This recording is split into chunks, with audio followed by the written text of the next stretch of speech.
Hi, how's it in the name of Christ? How you doing? It's your girl, Pancake, Karabo. I hope you're good, I hope you're peachy, I hope you're Stella, and I hope you're in a neat little bunch. If you're not, welcome to the party. Yes, that's just not the story of our lives. Okay, so as you can tell, it is Thursday, the 26th of September, 2024. At 13:48. Is time just gonna keep going there? I switched off the internet, so I hope this thing is just gonna keep recording. Sorry, it's just gonna keep the time, even though there's no internet.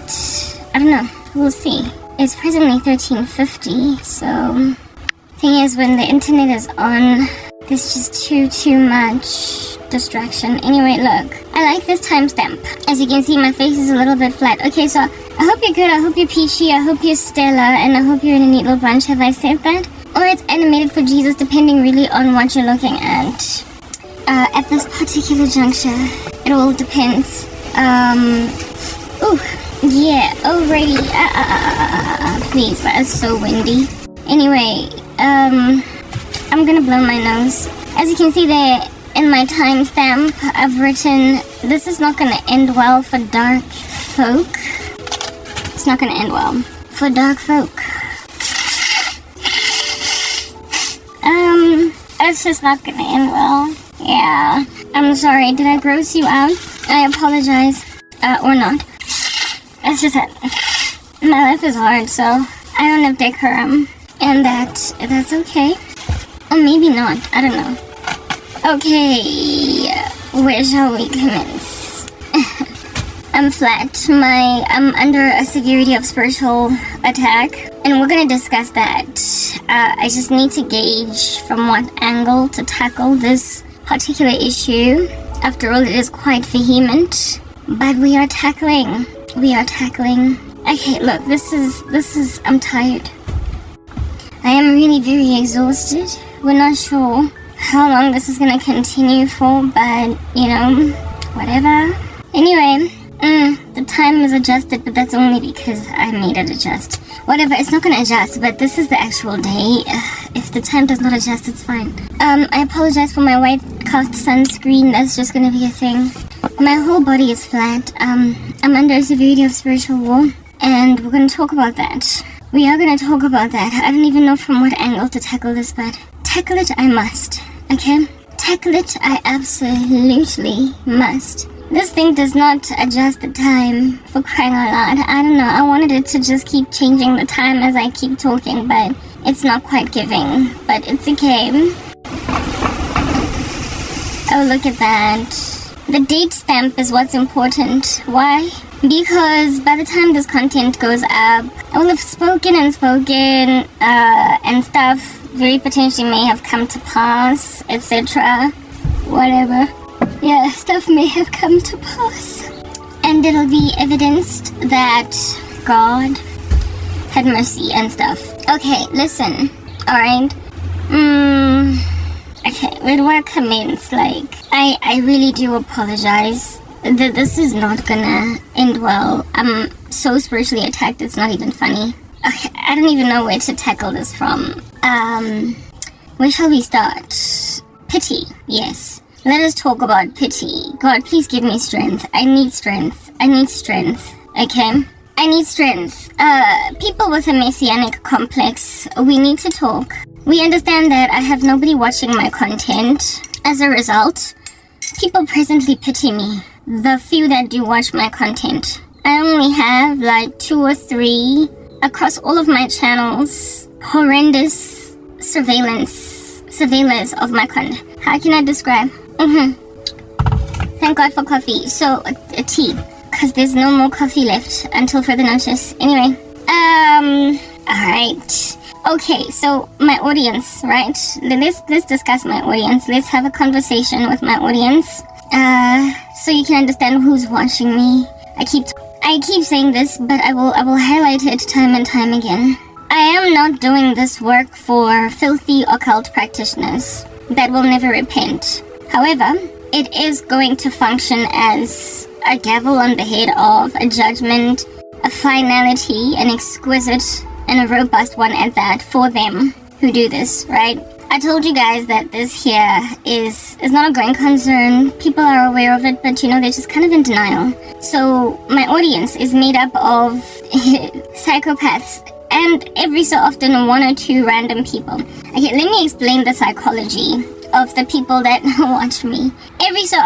My content presently is only being recommended to my subscribers. Subscribers of which every so often just don't care to, even though the content is being recommended to them, watch. What tends to cause people, unfortunately, it's behavioral psychology. What makes people watch you is the perception that you are watch-worthy. And a perception has been created that I'm not watch-worthy.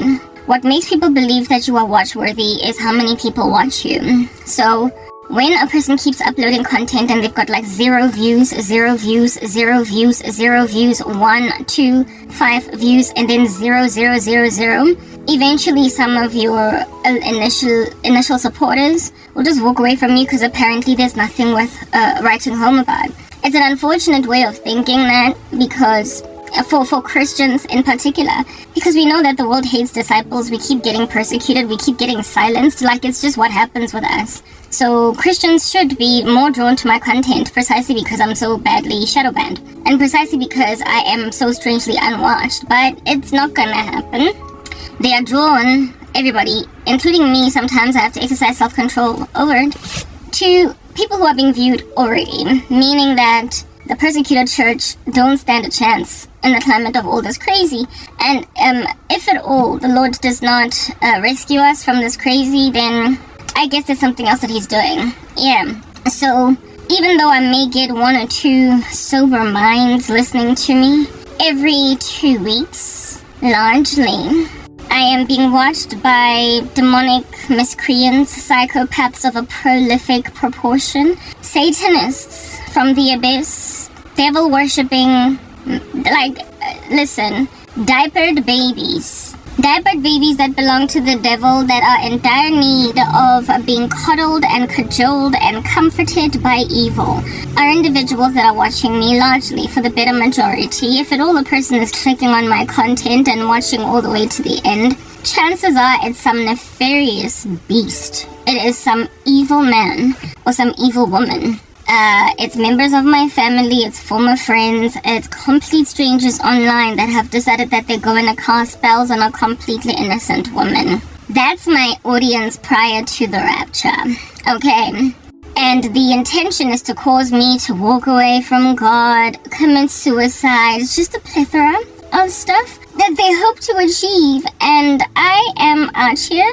Now I've got a date stamp. Look at that, right? Really just trying to prove a particular very poignant point that we're just going to keep trying to prove. Alright, I'm just going to switch off my Wi-Fi because it doesn't make any difference what time, like this thing, the date stamp there, it's just going to keep saying that it's 13:52 even though time is progressing, so it's worthless, but it's important that the date is there. Yeah, my audience is diabolical, largely, and it's not even an audience at all. How they watch my content is the same way that a grown woman or a grown man picks their nose. Yeah, they watch my content like the way that you would pick a nose. Indeed, because you know that it's generally societally unacceptable to just be walking around with your finger in your nose and just scratching and taking out boogers, you hide. Yeah, you basically conceal yourself in a corner. And then you start to pick and dig, and then you look at the snot and every so often maybe even eat it. But you would never let people watch you doing that. You would never just pick a nose in the middle of a conversation in a group of people. You would never just pick your nose and bring out this slimy little sticky thing in a meeting. Like, you wouldn't, okay? You would act like you're the kind of person to grab tissue or toilet paper and be nice and cordial and decent and blow your nose and be like, guys, I'm sorry, I apologize. And then put the little thing on the side there and move on. You act, long story short, like you're more decent than you are. But bottom line is you're gross, you're disgusting, you eat snot, and you have no respect for the fact that mankind innovated tissue for the very purpose of dealing with all the boogers inside your nose. There are people who have got some pretty horrific bad habits. Yeah. There are people who have some heinous, menacing, really treacherous bad habits that they have no interest in kicking. And so they invest in those habits, but because they're so terrible and the whole world is going to judge them for these bad habits, they conceal themselves in the corner. So my audience is made up of nose pickers. They watch my content like picking a nose. They act like they're not really trying to see what's going on with me, but they've made themselves police officers. They surveil my content and they keep crossing their fingers hoping nobody is coming for me. Now, because a person that picks a nose generally knows that such activity is just not okay, there's no decorum in it. What are you two? Yeah, because they generally have that knowledge, they have that understanding, they tend to sort of kind of wish that they weren't nose pickers. They wish that they did not have this impulse, to just dig in there and then look at it and then just kind of put it in their mouth. They wish they were better. They wish they could exercise enough self-control to not disappear in corners and do a filthy thing. But they're not. And so because they're not that thing, unfortunately, misery loves company. Wicked men and women. Here's a secret. They want everyone to be like them. Yeah, they want everyone to be like them. Because you see, if enough people can join the horde, the canyonic, abysmal, dark, just filthy, menacing, just general way of life, then they get to comfort themselves with the fact that, look, everybody's doing it. And even though it's not right, I wish life was better. I wish we all could just do differently. Bottom line is, if I can get 10 more people doing what I'm doing, then I get to feel like what I'm doing is acceptable. So because they want everybody to be like them, they then invest oh so severely in exquisite sabotage of everybody that is happily just using tissue or like toilet paper to blow noses, because that's what decorum is about. That's what that stuff has been innovated to do, and it's relatively cheap. It's inexpensive, so there's no need for us to be dealing with all that green stuff on your fingernails, gross, that you're also gonna put in your mouth. Just do better. Long story short, it's free to be moral. It's frankly easier on the spirit to be moral, and yet they're just having such a driving with it. They just can't. It is written in God's word that, come to me, all of you who labor and are heavily laden, and I will give you rest. Take my burden, my yoke upon, take my yoke upon you and learn from me. For I am gentle and lowly in heart, and you will find rest for your souls, for my yoke is easy and my burden is light. Right? Long story short, people underestimate just how easy it is to just be better than that. They underestimate it because the flesh, we are born dead in trespasses and sins, and in sins did our parents conceive us. We've got a congenital birth defect from the get-go. It's pretty much over before it starts. And so for those reasons, even though it's just so much easier and lighter to your soul to just not be a creep, we choose to be creeps anyway. Right? Because we are slaves to sin. That's what's good. So it's harder for them to choose to do what is right, even though doing what is right is easier on the heart. The burden is light. Have you ever heard of the saying, a clear conscience? Yeah. It is clear, and so therefore it's neat. The room is refreshed. Oxygen is coursing through it. People can breathe in that room, because nobody is out here suffering from blood guilt. The weight of sin on the shoulders is exorbitant. These individuals, therefore, carrying this chunky big bag on their backs that is sin, and all this guilt that they are walking around with them being in that general daily menacing disposition, they, instead of exercise self-control over their insanity, would much rather bring everybody else down to their level. Despite the fact that God's yoke is easy and his burden is light, it's just better to be moral. It's just better to not bewitch all of South Africa. It's just better to not be a freak. It's just better to not be a creep. And they know that. It's easier to walk, for instance, take when you're busy drinking and driving, okay? Back in the day when I used to partay, back in the day before I was extracted out of the planet and given eternal life, back in the day before I was anything worth the while to write home about, when I was still just a miscreant like everybody else. Long story short, back in the day when I also had propensities to pick my nose and eat it, in other words, I just did strange stuff in corners and that was just not okay. I used to drink alcohol. I was a young, upcoming 20-something, and I used to partay. And upon partying, I would drink, having gone to the party with my vehicle. And because I was a partayer, that every so often would drink beyond the alcohol limit of the country, I would essentially utilize roads going back home from the party that were conspicuous and dingy and highly unlikely to have metro police all up in that business. And if at all I saw a roadblock coming, man oh man, how I would meander, U-turn, do all different kinds of things, because, I knew that I was drunk. So, being a little drunken driver, I eluded the popo by actively looking out for them, putting my ear on the ground and ascertaining that they're not there. However, I wasn't drunk 24 hours a day. It tended to be just on weekends, and even then maybe every second weekend. So I did have my days of driving around like I'm walking on sunshine, like I'm little Miss Daisy driving in the climate of the popo, even smiling and staring into their eyes when I was completely sober, like on my way to work, roadblocks in the morning, or on my way from work, roadblocks in the evening or late afternoon, because I was sober and my license disc was, timely. It was not expired. It was valid. My license disc was valid. I was sober. All my parking tickets were paid. Because I basically was just this law-abiding citizen, at least to the face, to the forefront, to the view. I was actually smiling at roadblocks, driving by, acting as if though I'm awesome or something. Because it's just so much easier to be a good girl.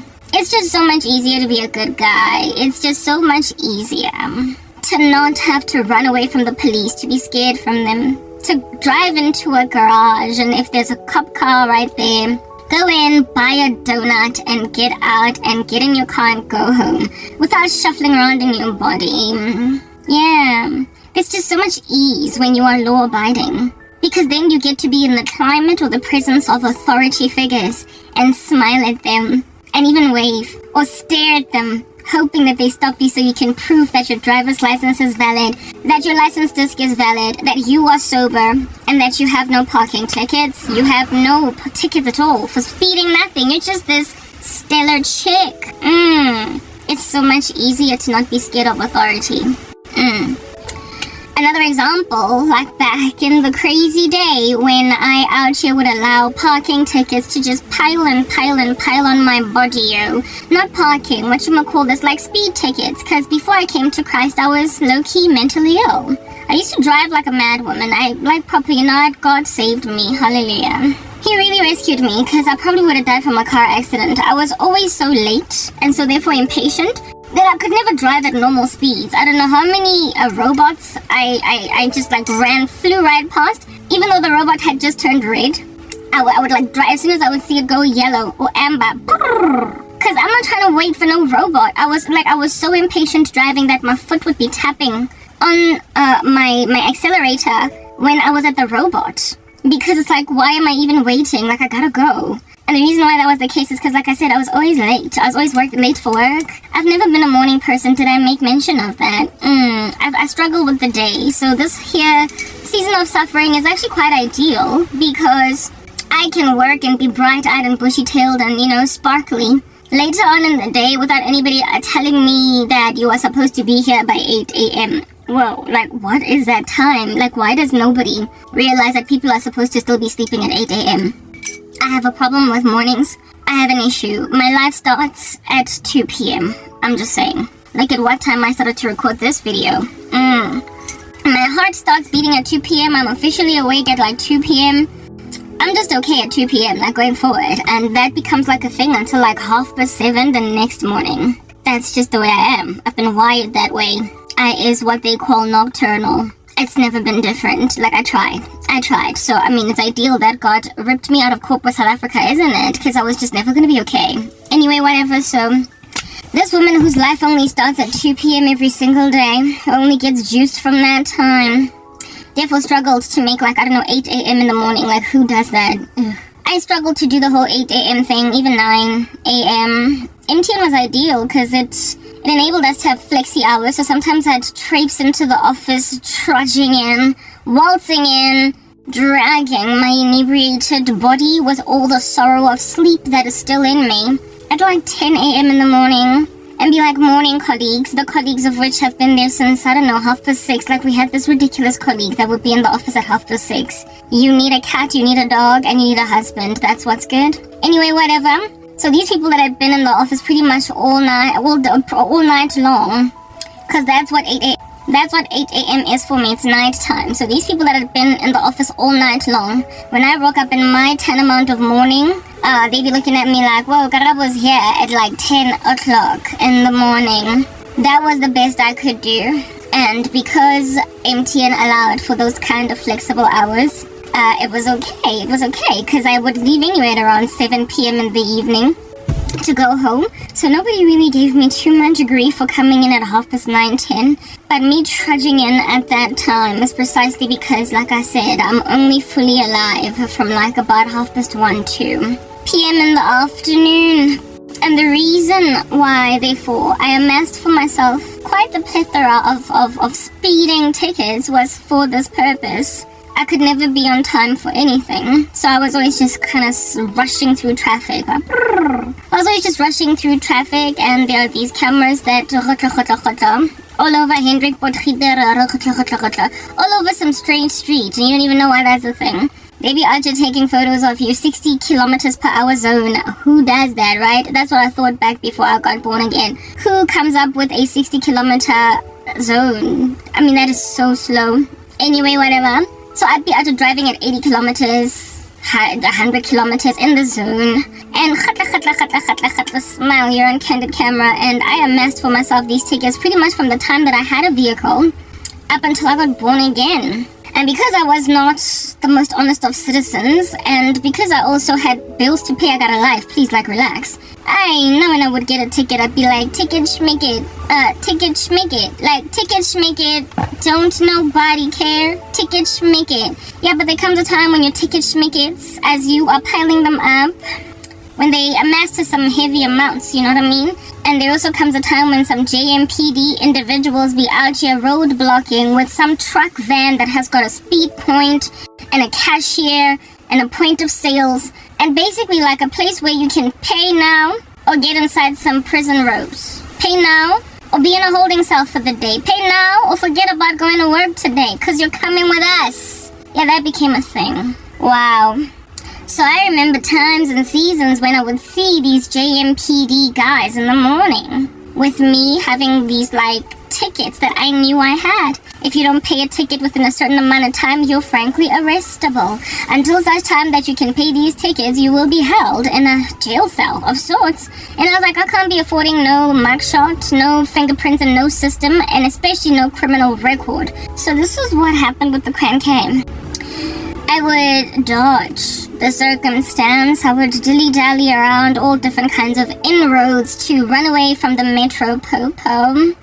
And so therefore arrive even later than I already was going to arrive at whatever destination I was going to, because I spent my life detouring all of South Africa just to avoid the JMPD. One fateful morning, however, it was really quite the treachery. One fateful morning. There we go. Amen. That's tasty. I couldn't run because the JMPD were on a road that had no inroads. There was somewhere where I could not do a UE. There was somewhere where I did not spot them well in advance sufficiently enough to do a U-turn. And I was also so late for work that I told myself, I'm going to ride this out. I'm just going to stay on this road and hope that they don't stop me. Well, sad and unfortunate was me. They did stop me. And my tickets as at that date that were payable on the spot, because I still owed a lot more, right? Came up to like 3,500 rands. Yeah, but you see, because the Lord has always been with me even before I came to know Him, that just so happened to be on payday. And it was one of those seasons in my life when I was living hand to mouth. So I can't afford to just lose 3,500 rands. Like, I've got bills to pay, I got petrol, I got all this stuff, like proper. I don't have spare change. I can't even buy shoes after I pay all my debts. I'm just basically going to a 9 to 5 every day to break even. So why are you taking 3,500 rands from me? But you see, I amassed it for myself. Thankfully, however, it happened on payday. And so because it happened on payday, I out here be getting escorted into some white truck here, JMPD, Johannesburg Metro Police Department, that are the traffic popo of South Africa, of Johannesburg in particular. Anyway, I'm out here getting carried, by some popo people into some white truck that had such a sophisticated point of sales system. I was like, what are you running here at Checkers? Is this the Pick and Pay? Is this like a Woolies or something? Is this Mr. Price home? Because I ain't never seen so many telling points inside a van. Wow. I've seen life, okay? So here is this light truck that has got a cashier. They can take cash. They can also take a speed point, like a card. Honey, you can pay with any means. A credit card, check card, we take it all. Visa, MasterCard, American Express, we got you. But if you don't, buy our goods. I.E. buy the tickets that you amassed for yourself. You're going to spend the morning in jail. And your bail is going to be that much more lofty, coupled with the fact that you're going to have a criminal record. We're going to put you in the system. We're going to take your fingerprints and all that jazz. Because people got to be processed when they find themselves in a jail cell, a holding cell. So I was basically facing loss of everything. Career and everything. Because who in the world is about to hire anyone with a criminal record? Who? Okay. You can get rid of a credit record, but you can't get rid of a criminal record. It's just gonna stick. Any crazy how? I get inside this little Woolworths, but for the police, this little Checkers, this little ShopRite, to buy my tickets, to pay for my debts. They send me into this joint, and I spend a 3,500 rand that I just did not have. Okay. They didn't let me go, and the police lady that was out here with the speed point was like, bye ma'am. You could tell so spitefully that she had it in for me, and she just felt really good that I had to part ways with all that dough. Anyway, whatever. That was the one fateful time when the cops stopped me. They stopped a sister girl, very unfortunately, and I had to pay for my crimes right there on the spot. Largely, however, before then, I was always just successfully running. I would dodge them, I would take U-turns, I would take detours and travel all of South Africa just to go to work, because I didn't want to pay no tickets. But after paying those tickets, by force, on the 25th of a month, because it was on payday, I remember, let's say 25th of November for the sake of just hooking up a date. On the 25th of November of that particular year, for the first time in my life, I did what I used to think was a crazy thing for people to do. I paid a traffic fine.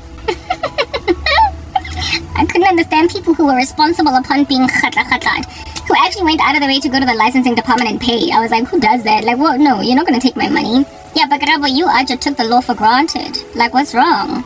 Anyway, I pay these fines and whatnot. It is what it is. Whatever, we're gonna have to deal.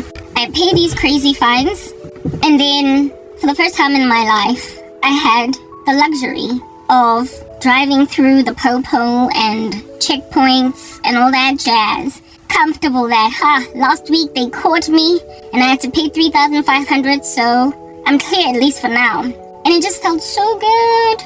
It felt so good to drive in the streets of Johannesburg without freaking out when I saw orange, white, black, blue, and the people all up in those cars. It just felt so good. It felt so, I enjoyed. Initially when I would drive by them, I'd freak out until I'd remember, they put me inside a Woolies to pay for some groceries, otherwise known as parking tickets. So therefore, there's no need to be scared. Kaputuloha. That's what clemency does for you. That's what amnesty, that's what pardoning for a crime does for you. That's what being let go does. That's what when you basically make amends, achieves. It loosens your bra straps and lets them hang. It loosens a corset and lets you breathe.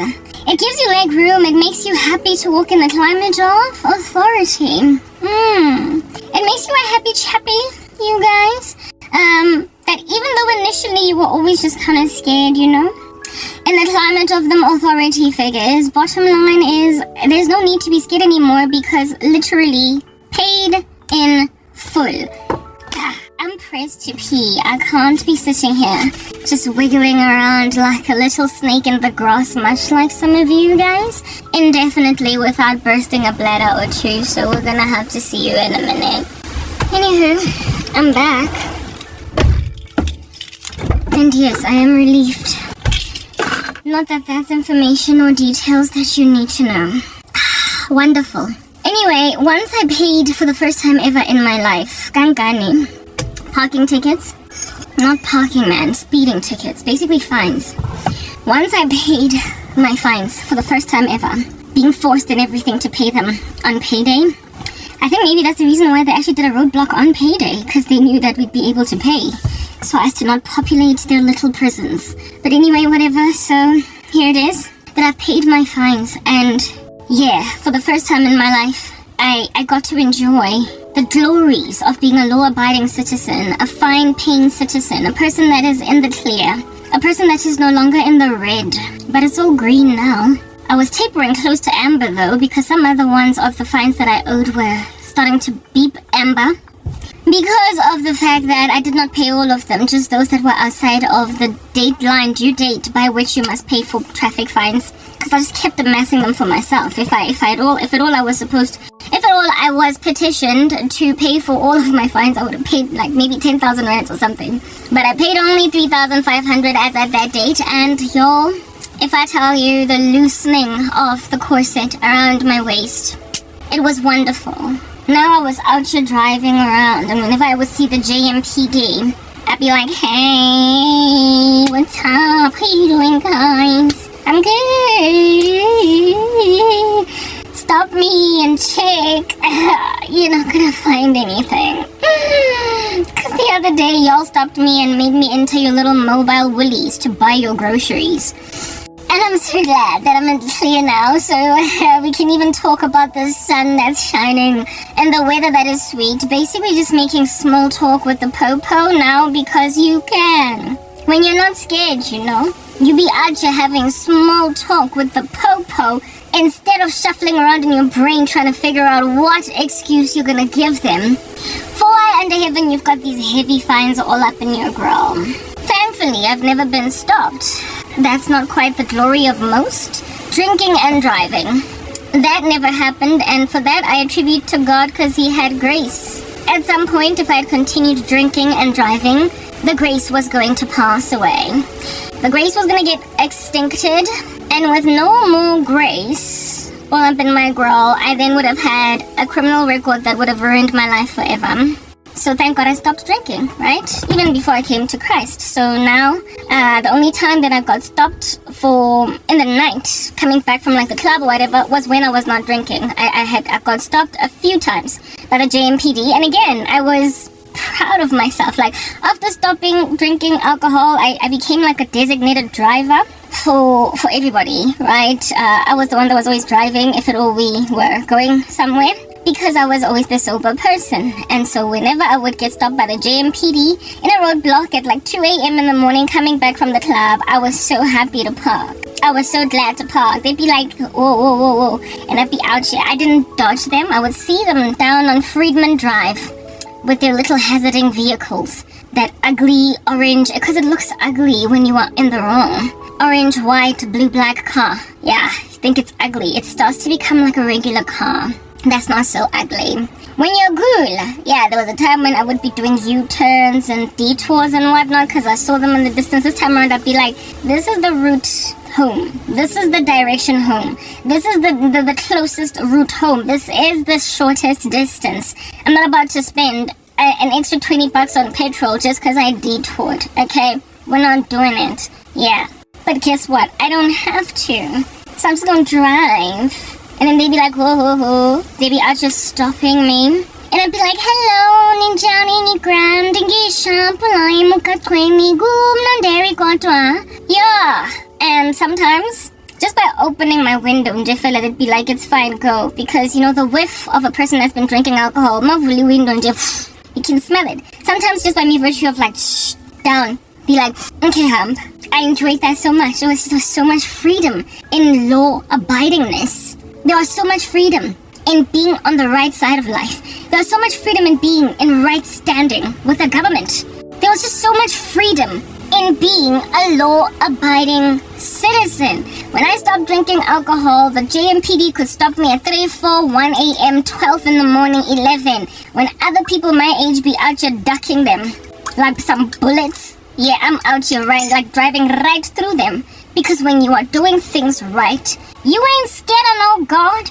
You ain't scared of no human beings. You are not scared. Your conscience is what is called clear. Okay?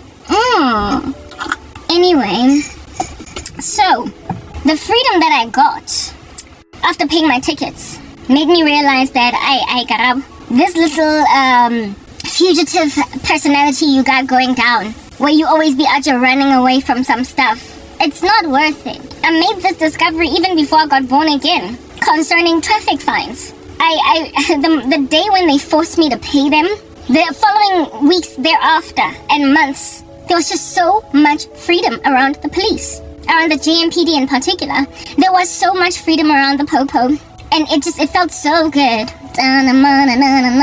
You know that I would now. It's so good, but it feels real good. Oh, I got you. Bing, gum, tim, bing, boom, bing. Ow! It just felt so good. It just like proper. It just felt so like, come to me, all of you who labor and are heavily laden, and I will give you rest. Take my yoke upon you and learn from me. For I am gentle and lowly in heart, and you will find rest for your souls. For my yoke is easy and my burden is light. It's just so easy to be on the right. It's so much easier, but it takes so much more to get there. Because the human heart is deceitful above all things and desperately wicked. We are sinners, born dead in trespasses and sins, and in sins did our parents conceive us. There is no one who does good, no, not one, for all of us have sinned and fallen short of the glory of God. And so, since our most righteous works are like filthy rags, it's over before it starts. We are done for. We're doomed. From the get-go, congenital defect. We have got a gangrene spreading in our bones. And it's just so hard to seek out medical attention. It is so hard to seek out some kind of a remission for that cancer, even though it's in one's best interest to do so. Once you're nicely healed, you realize that it's just so much better to not be sick all the time. And you nkongori picking randos, nyagula la shanya lidi satanists, litsubile matekwan. You are rubbish. And it can't be easy to always just be running from the cops. Take it from me, I would know. You and your detours and your U-turns and your T-junctions. All this effort that you are investing in to escape the law. One day they're gonna catch you in a traffic jam that you can't get out of. And just in the same way that I never got caught drinking and driving before, and I was wrong. God gave me grace to make sure that I get to a point where I stop drinking alcohol and I become the responsible driver sufficiently enough for even my friends to make me a designated driver. The Lord gave me time. He did not let me get taken away in Jefela by the tsunami. First time I drink and drive, it's over. No, He gave me time. I never hit anybody.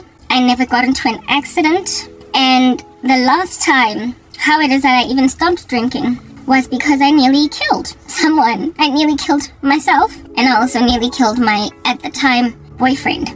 So this is what's good, right? Y'all need to understand this is what's up, this is what's down, this is what's left, and this is what's right. My white car sunscreen. Is it just not flashing you like a bad man in the park? Anyway, when I got born again, I read the Bible, of course. That became like a daily thing. I learned Christ. And I remember one time listening to, was it, yeah, I think either I was reading the Bible or I was listening to a sermon, I forgot.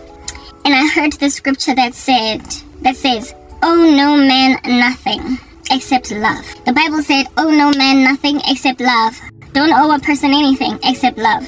And that scripture hit me like a ton of bricks, like a well of water, like it just hit me so hard that I realized that, okay, Karabo, you need to close all your accounts, okay? Where you owe some people some stuff, you must close them. I used to be on revolving credit like no man's business. I used to owe everything and everyone. The first time, I remember I wanted to build a credit record for myself so that I could one day finally buy a car.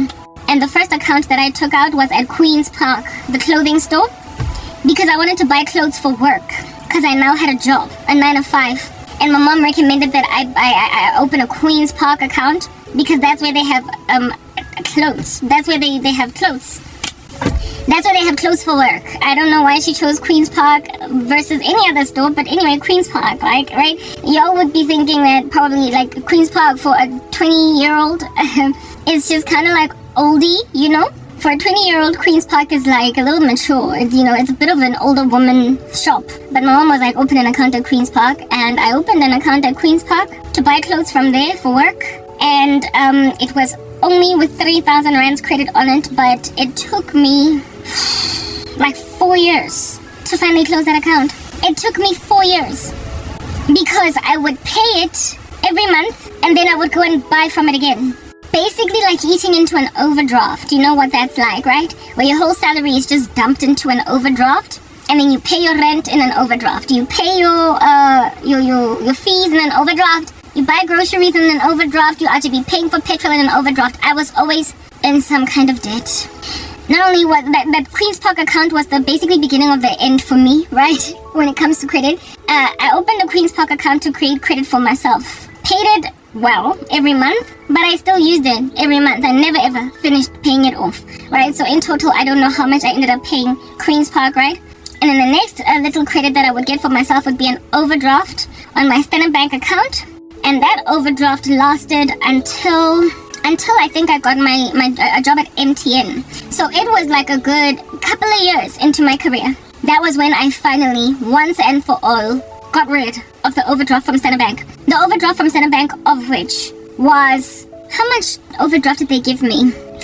Credit is just ridiculous like that. That checking account that Standard Bank opened for me, the overdraft availability even happened before, like, I was only earning a 3,000 rand stipend at Liberty Life on a learnership, okay? Like an internship type thing. And yet they gave me, I think, also a 3,000 rands or 2,000 rands overdraft. Like, why did you give me an overdraft? I was not even permanently employed. But they gave me an overdraft based on the fact that I was a Liberty Life employee and it was a staff benefit. And you know how Standard Bank and Liberty Life work together. There's a company called StanLib, like a combination of Liberty Life and Standard Bank. That is an investment company. Anyway, whatever. Yeah, so just by me virtue of being staff there, they were willing to give kids that know nothing about credit and nothing but about debt overdrafts. They gave me a 2,000 rands overdraft, 2,000 to 3,000 rands overdraft, where I was only getting, coming into that account, 3,000 rands every month. And I used it because, 2 to 3,000 rands, that's nothing. 3,000 rand, that's taxi fare. That's taxi fare. It's just taxi fare. That's it. It's taxi fare, but you need other stuff, right? I need ABC, I need DEF, I need clothes. So I opened a Queen's Park account for the clothes for work because I didn't have a corporate wardrobe. I was just a kid from university. I didn't have a corporate wardrobe, so I opened a Queen's Park account, and I also did not have money to just throw around. So I not only had the Queen's Park account, I also had now the overdraft Yako Standard Bank. And then once I created for myself credit, like good credit, like I was paying these accounts back, I was not defaulting or anything like that. Then it became possible for me to apply for other different kinds of loans. And I started doing that, I not only increased my overdraft at Standard Bank from 2,000 to even more than that, I also started taking out personal loans in order to pay my school fees because I wanted to take myself back to school and I had an outstanding balance at WITS. And so I took out personal loans to pay that outstanding balance so I could take myself back to school sooner rather than later. I did not want to have to use my little salary to pay off my fees at Wits and then only reapply to re-register at school part-time. I was like, I'm going back to school, I need to get my degree, and so personal loans. And these banks be out here approving them despite the credit, the NC King and National Credit Act, NCA. They approved all these loans, approved them, and I got to a point where I was living inside an overdraft when I got a car. Right, that's the next one that I got, because remember, I was amassing for myself all this credit for the purpose of getting myself a car. So when I would move from one job to the other and get a higher salary, now I was able to afford a car. And I got it also through the staff benefits at Nedbank. Yeah, and that stayed, by the way, even after leaving Nedbank, I still had the benefit, the staff subsidy, for car reinstallment. It never lifted, and I was grateful for that, because I was scared that as soon as I leave Nedbank, all of a sudden my car installment is just going to fly through the roof, but it didn't. It stayed the same, so I had a relatively decent car installment, like 2,800 Rand was what I paid per month for my car for years, and it just, all the way up until I was finished. That's how much I paid for my master too, and now it's fully paid.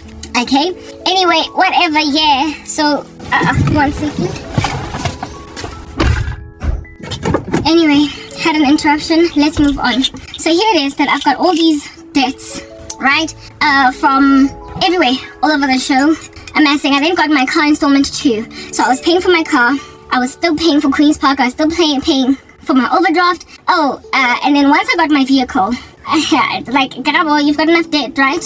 You've got enough debt. That's what's good. I've got personal loans, I've got clothing accounts, I've got overdrafts, and I've got my car installment. I then am like, I need to be able to get to work every single day. And I'm struggling to pay for my fuel. I'm struggling to pay for my petrol. Do you understand what I'm saying? I tell myself that I'm struggling to pay for my petrol, and so I get a garage card.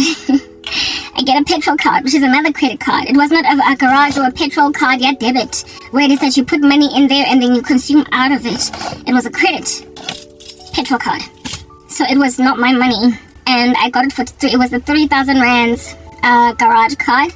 And this card, it did not cost 3,000 Rands per month for me to use petrol. But I used up that whole 3,000 and then started, my car, 250 bucks was what it cost for my full tank back in the good old fashioned days. Still to this day, actually, doesn't cost that much for my car to get to full tank, right? It's a 1.5 active, so it's not a gas guzzler, and I'm grateful for that. But nonetheless, still, I was out here taxing myself voluminously with money that I frankly did not have. Anyway, I've got a person that lives here that just is the bane of my freaking existence. I can't deal, and I've got so many problems. I don't need that crap in my life. I don't need it. That's why I had to leave the car, because I'm dealing with somebody. But anyway, whatever. Let's just move past that and continue to talk about this thing. I consumed all that petrol money inside my garage card, and I only put in 1,000 Rands into it every single month. 1,000 Rands is more than enough to pay off a revolving loan. 3,000 Rands, because they tend to expect to pay it back off something like 200 Rand each month to eventually pay it back off over however long it is that you agreed with the bank, 12 months, 24 months. So I used to put in slightly more than not slightly more, a lot more than what was needed every single month for me to not basically get in bad hairs with the bank. But for me to not get in bad hairs with the bank, it's like there's no young phrase. I did not ask for this rubbish. Leave me alone. Anyway, whatever. I did not want to get in bad hairs with the bank. I did not have to. I would pay into that account 1,000 Rands, about 1,000 bucks, knowing that in interest they would take about 100 Rands, and I would then have access to 900 of those Rands. And since my full tank costs about 250 bucks, right, I would have just enough petrol to get me to pretty much the next pay cycle. So each pay cycle, I would pay 1,000 Rands, they would take 50 bucks to 90 bucks, and I would have, as in a revolving credit capacity, about 800 to 900 Rands left. And it tended to last me to the end of the month. I could not stand or take in my stride 5-week months, because that meant I would have to ask my mom to help me basically supplement my gas costs, my petrol costs to get to and from work. And I lived like that for years.